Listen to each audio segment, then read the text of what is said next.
예, 전주울 이성윤입니다. 검사장님, 김건희 살아있는 권력입니까? 죽은 권력입니까?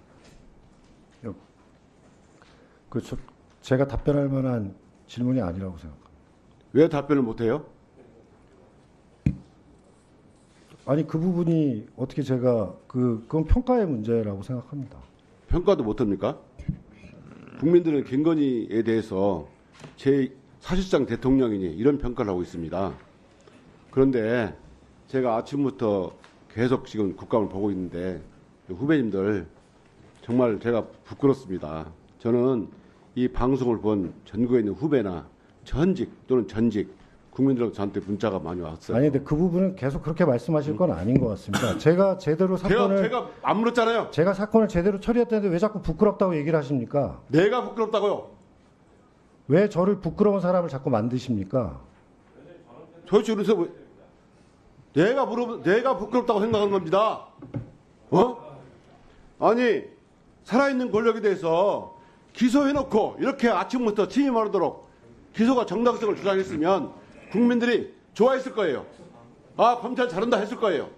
그런데 살아있는 권력을 불기소해놓고 아침부터 지금까지 입에 침이 마르도록 변호를 해주고 있어요. 정말 국민들이 변호를 하는 것이 조용히 아니라 하세요. 수사 결과를 설명드리는 겁니다. 조용히 하세요. 묻지 마세요. 소리 지르지 마십시오. 국민들이 잠깐 이성일 의원님도 잠깐 흥분을 가라앉히시고 잠깐만요. 이창수 증인, 네. 우리가 국정감사를 하게 되면 국정감사 계획서를 채택하게 되고요. 국정감사 방법을 같이 의결합니다. 그래서 국정감사는 일문일답이에요. 다시 말해서 일문을 하면 일답을 하는 거예요. 그래서 듣기에 좀 거북할 수 있습니다. 그래서 그냥 그건 본인의 몫이니까 그냥 듣고 계시고 묻지 않았는데 답변을 하고 그러면 자꾸 큰 소리가 납니다. 이렇게. 그래서 하시고 이성인 의원님도 좀 너무 큰 몫을 하지 마시고 차분하게 하시고 그래서 일문일답 방식으로 그렇게 하시기 바랍니다. 자, 질문 계속하세요. 그래서 불기소 해놓고 여기서 온종일 불기소 사실을 이렇게 말하는 걸 입이 튀마다 변명해 주는 걸 보고 제가 정말 부끄러웠습니다.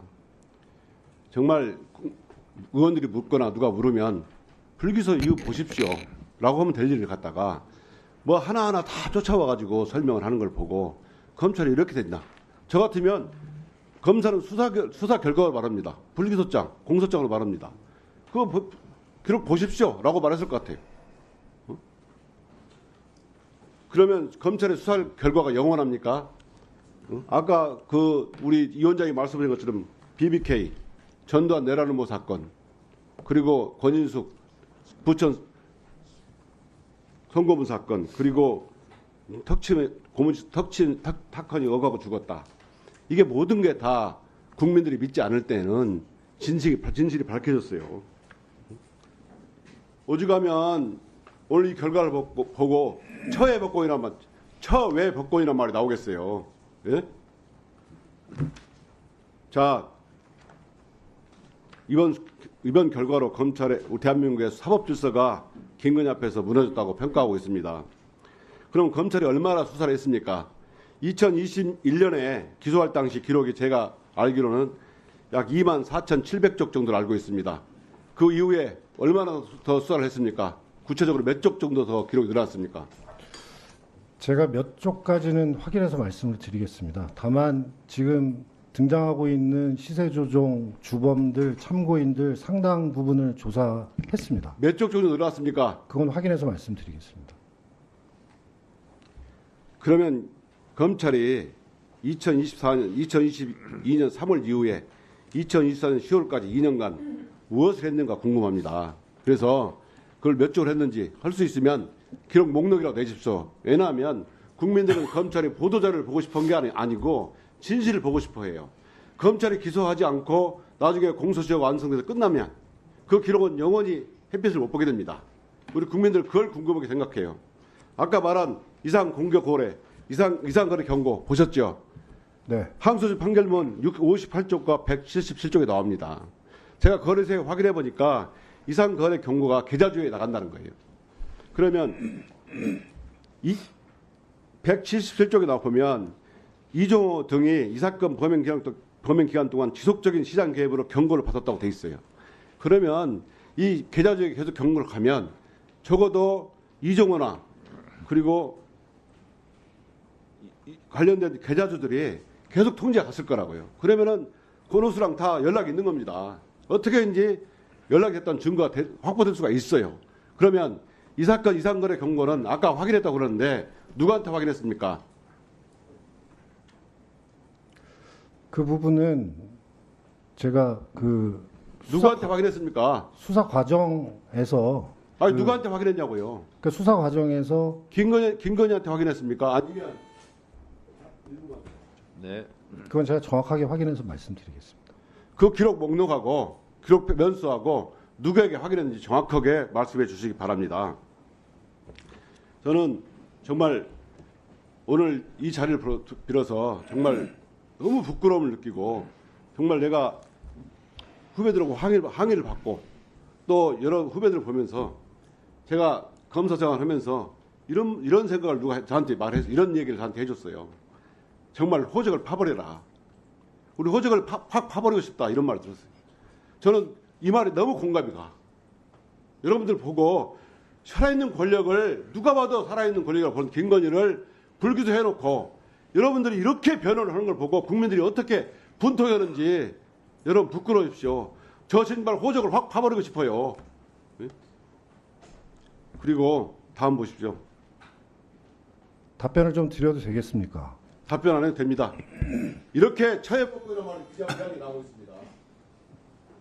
부끄러우십시오. 네. 이창수 검사장님, 네. 네. 짧게 한 말씀 하세요. 저는 제가 부임한 이후에 제가 부임한 지 5개월 됐는데 그 상태의 기록을 인수받아서 충실히 검토해서 법과 원칙에 따른 결론을 내렸습니다. 21년에 이성윤 의원이 검사장 하실 때 이 사건 코바나 콘텐츠 영장 기각됐건 기억하시는지 모르겠습니다. 아까 김승원 의원께서는 일부러 코바나 콘텐츠로 영장을 했다 이렇게 말씀하시는데 그 부분은 좀 해명을 해주셨으면 좋겠습니다. 당신 나한테 질문 왔어? 감사 왔습니까? 그건 아닌데요. 그건 아닌데요. 여기가 어딘지 알아요? 감사원으로 왔습니다. 네, 제가 이강가이나 감사원 처음 봤습니다. 그 부분은 자, 그러지 말라고. 아니 자 도대체 누구한테 지금 잠깐 처음 봤어? 진정하시고요. 자, 질문을 드리는 게 아니고 네, 네. 우리 이창수 검사장님도 예. 자, 의원님들 이럴 수 있습니다. 존재가 의식을 규정한다고 자기 존재의 논리 그리고 그렇게 주장을 하는 게 인간 삽니다. 그래서 주장을 하시되 상대방의 감정을 건드리는 얘기는 서로 자제하는 것이 좋겠다 이런 생각이 듭니다. 그리고 우리 피감기관 증인들께 말씀드리면 국회에 와서 이렇게 국감을 받다 보면 본인들이 또 무소불위의 권력을 휘두르던 검찰에서의 느낌과 좀 다를 수 있습니다. 그래서 그런 부분은 감안해서 좀 인내력을 가지고 이렇게 임해 주시고요.